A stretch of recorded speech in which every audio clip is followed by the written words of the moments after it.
बारामतीमध्ये महायुतीची एक सांगता सभा आज पार पडली। सांगता सभेला उसळलेला जनसागर हे दादांवरचं प्रेम, दादांच्या आठवणीमध्ये अजूनही बारामतीकर शोकाकुल आहे। दादांच्या अनुपस्थितीमध्ये सभा घ्यावी लागेल असं वाटलं नव्हतं। अजितदादा जनहितासाठी अविरत झटले असं वक्तव्य यावेळेला सुनेत्रा पवारांनी केलं।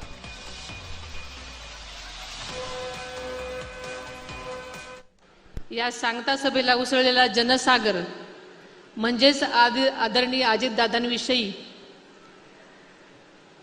असलेला आपला सन्मान, आदर आणि प्रेमच म्हणायला हरकत नाही। या मंचावर उभं राहताना खरोखरच आणि ही चित्रफित पाहिल्यानंतर माझ्या अंतःकरणामध्ये भावनांचा कल्लोळ माजलाय। अतिशय जड अंतःकरण होतोय। आदरणीय दादांच्या शिवाय आपल्याला ही सभा घ्यावी लागत आहे हे मन मानायलाच तयार नाही। आपण या सगळ्या संदर्भात अधिक माहिती घेण्याचा प्रयत्न करूया। आमचे प्रतिनिधी अविनाश परबत आता माझ्यासोबत आहेत। अविनाश, खरं तर सुनेत्रा पवारांची प्रचाराची सांगता सभा होती। खरं तर सुनेत्रा पवार जिंकतील का हरतील हा विषयच नाहीये।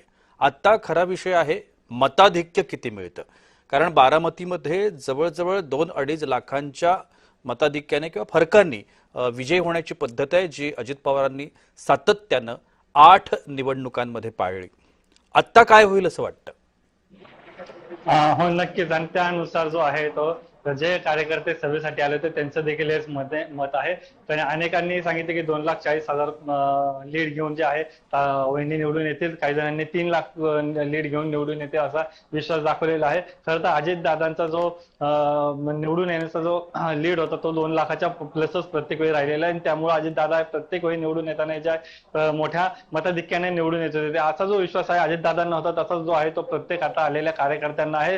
त्यांच्याशी बातचीत केल्यानंतर त्यांनी प्रत्येकाने असं सांगितलेलं आहे, खास करून की अजितदादांचं रेकॉर्ड जे आहे ते आता सुनेत्रा वहिनी जे आहे त्या मोडणार आहे। आणि त्याच प्रकारे जे आहे भाषणाचे सांगता सभेसाठी जे आले होते मुख्यमंत्री देवेंद्र फडणवीस यांनी देखील अजितदादांचं रेकॉर्ड मोडून त्यांना एक नवा विक्रम बनवा आणि त्यांना मोठ्या मताधिक्याने निवडून आणा वहिनींना, अशा प्रकारचं जे आहे आवाहन जे आहे ते मुख्यमंत्र्यांनी देखील केलं होतं। त्यांना प्रतिसाद म्हणून आलेल्या सर्व कार्यकर्ते असेल किंवा पदाधिकारी असेल यांच्याकडून मोठ्या प्रमाणामध्ये अजितदादा अमर रहे, अजितदादा अमर रहे, वहिनी आप आगे बढ़ो, हम तुम्हारे साथ है, अशा प्रकारच्या घोषणा देऊन जे आहे समर्थन एक प्रकारचं देताना आपल्याला पाहायला मिळालं। मोठ्या प्रमाणामध्ये राज्याच्या कानाकोपऱ्यामधून जे आहे यावेळी सभेसाठी जे आहे कार्यकर्ते हे आल्याचं आपल्याला बारामतीमध्ये पाहायला मिळालं होतं।